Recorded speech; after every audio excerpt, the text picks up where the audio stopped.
क्या आप money plant को पानी के अंदर लगाते हैं तो उसकी ग्रोथ नहीं होती, या वो गल जाती है, या उसकी रूट्स डेवलप होती हैं तो उसके साथ ग्रीन ग्रीन सी एल्गी फील होती है, जिस तरह सा हरा हरा सा लिक्विड उसके साथ चिपक गया हो, तो कटिंग की ग्रोथ नहीं हो पाती और मनी प्लांट के पत्ते भी नए नहीं आते और आखिरकार रूट ब्राउन होकर मुरझा जाती हैं। Common mistake, simple solution. अगर आपके साथ भी यही प्रॉब्लम चल रही है तो ये वीडियो आपके लिए बहुत फ़ायदेमंद रहेगी।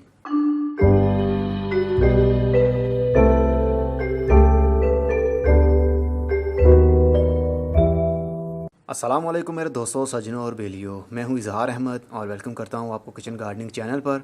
और उम्मीद भी रखता हूं कि आप सब लोग खैरियत से होंगे, फिटफाट होंगे, अच्छे से कामों में खूब अच्छे से बिजी होंगे। मुझे ज़रूरी लगा कि मनी प्लांट के ऊपर भी वीडियो बनाई जाए, जो कि पानी के अंदर ग्रोथ किस तरह हम करवा सकते हैं अच्छे तरीके से। बहुत बार हम ट्राई करते हैं पानी के अंदर कटिंग लगाने की, समटाइम उसकी रूटिंग तो शुरू हो जाती है, लेकिन पौधा लॉन्ग लाइफ के लिए सर्वाइव नहीं कर पाता। ना पौधा लंबा हो पाता है और उसकी रूट्स भी रॉट हो जाती हैं। बहुत ही कॉमन सी एक मिस्टेक है जो हम करते हैं। जब भी हम पानी के अंदर मनी प्लांट लगाते हैं तो या तो कोई प्लास्टिक की बोतल यूज़ करते हैं या फिर शीशे की। दोनों में ही एक प्रॉब्लम चलती रहती है, क्योंकि अक्सर हम वाइट कलर की ट्रांसपेरेंट शीशी ही यूज़ करते हैं। मतलब ऐसी बोतल जो बिल्कुल ट्रांसपेरेंट हो, आर पार उसके देखा जा सके। लेकिन ऐसा ग्लास, ऐसा प्लास्टिक पौधे की ग्रोथ के लिए बिल्कुल अच्छा नहीं रहेगा। अक्सर आपने देखा होगा, जब भी हम बोतल के अंदर पानी डालते हैं और कटिंग को लगाते हैं और उसको आउटडोर शेडी एरिया में रख देते हैं या फिर इंडोर रख देते हैं ब्राइट लाइट में, जहाँ पर सूरज की रोशनी आती हो, तो कुछ ही दिनों में, एक वीक में या 2 वीक में, ग्लास के अंदर वाली साइड पर, अंदर वाली दीवारों पर एल्गी सी फील होने लगती है। हरा हरा सा पानी होने लगता है, जिसकी वजह से रूट्स भी रोट होने लगती हैं। बेसिकली वो एक फंगस की ही किस्म होती है, जिसकी वजह से हमारे मनी प्लांट की ग्रोथ बिल्कुल ही नहीं हो पाती। तो मुझे लगा कि इसके ऊपर वीडियो बना देनी चाहिए। ये प्लास्टिक का पॉट बिल्कुल ही ट्रांसपेरेंट है। इसके आर पार, मतलब दूसरी साइड पर भी हम आसानी से देख सकते हैं। इसकी रूट्स डेवलप हो रही हैं, नहीं हो रही, ये भी हमें नज़र आ रहा है। लेकिन ऐसा ग्लास, ऐसा मटेरियल बिल्कुल भी ठीक नहीं रहेगा, सूटेबल नहीं रहेगा मनी प्लांट की रूटिंग के लिए।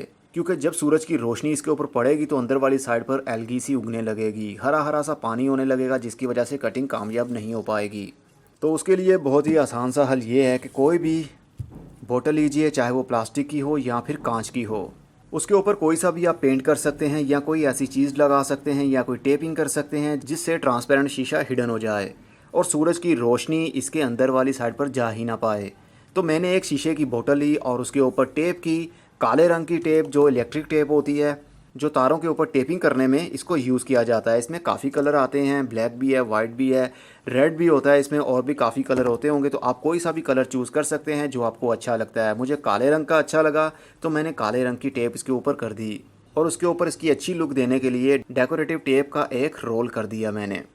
ये डेकोरेटिव टेप है, ये किसी भी गिफ्ट सेंटर से आपको आसानी से मिल जाती है, आर्ट शॉप से भी मिल सकती है। ये 10 रुपये का एक रोल होता है, तो काफ़ी आपके काम दे सकता है। इसके अंदर वाली साइड पर कभी भी सूरज की धूप और सूरज की रोशनी नहीं जा पाएगी, और रूट्स की डेवलपमेंट के लिए अंधेरे की ज़रूरत होती है, ना कि रोशनी की। ये आप देख सकते हैं वाइट वाइट सी रूट्स किस तरह अच्छे तरीके से डेवलप हो रही हैं, क्योंकि मैंने इसको अंधेरा प्रोवाइड किया। रूट्स की ग्रोथ के लिए अंधेरे की ज़रूरत होती है, डार्कनेस की ज़रूरत होती है, और ऊपर से पौधे की शूट्स के लिए नई नई टहनियों और पत्तों की ग्रोथ के लिए सूरज की रोशनी की या फिर आर्टिफिशियल लाइट की ज़रूरत होती है। बस ये 2 कॉमन सी ऐसी बातें हैं जिनके ऊपर आप फोकस रखें तो आपके मनी प्लांट की ग्रोथ कभी रुकेगी नहीं। मैंने वंडरिंग जीव की कटिंग भी इसी के अंदर लगाई थी। ये देखिए, इसकी रूट्स भी कितनी अच्छे से डेवलप हो रही हैं, और ऊपर से पौधे की ग्रोथ भी हो रही है, नई नई ब्रांचेस निकल रही हैं। इस बोतल को आप चाहे आउटडोर रखें या फिर इंडोर रखें, सूरज की रोशनी इसके अंदर नहीं जा पाएगी। और ये पोर्शन मैंने इसलिए एम्प्टी छोड़ दिया है ताकि हमें पता चल पाए कि पानी का लेवल कितना हो रहा है। अगर मैं पूरी ही काली टेपिंग कर देता तो हमें पता ही नहीं चल पाता कि अंदर पानी कितना है, रूट्स पानी के अंदर डिप भी हैं या फिर नहीं। इसलिए थोड़ा सा एरिया ट्रांसपेरेंट ही छोड़ दें ताकि आपको पता चल पाए कि पानी का लेवल कितना हो रहा है। अगर पानी का लेवल कम होने लगे तो आप और पानी ऐड कर सकते हैं। आप छोटी बोतल भी यूज़ कर सकते हैं, बड़ी बोतल भी इसी तरह यूज़ कर सकते हैं। मेथड दोनों का ही सेम है। या तो आप आउटर साइड पर कोई पेंट कर दें, चाहे वाइट करें, ग्रे करें, जो भी पेंट करना चाहते हैं आप कर सकते हैं। या जल्दी से काम निपटाने के लिए आप टेपिंग भी कर सकते हैं, जो देखने पर भी काफ़ी खूबसूरत लगती है। होपफुली आपको आपके सवाल का जवाब मिल चुका होगा। अगर आपका भी कोई सवाल हो तो आप चाहते हैं कि मैं उसके ऊपर वीडियो बनाऊँ, तो नीचे कमेंट बॉक्स में भी आप बता सकते हैं। अगर मुझे लगा कि उसके ऊपर वीडियो बनानी चाहिए तो मैं ज़रूर बनाऊँगा। आज से ही आप मनी प्लांट की कटिंग लगाना शुरू कर दें और कामयाबी से ग्रोथ भी करवाएं। अब मैं चलता हूँ। खुदा हाफिज़, good bye, see you and टाटा, और अपना बहुत सा ख्याल रखिएगा।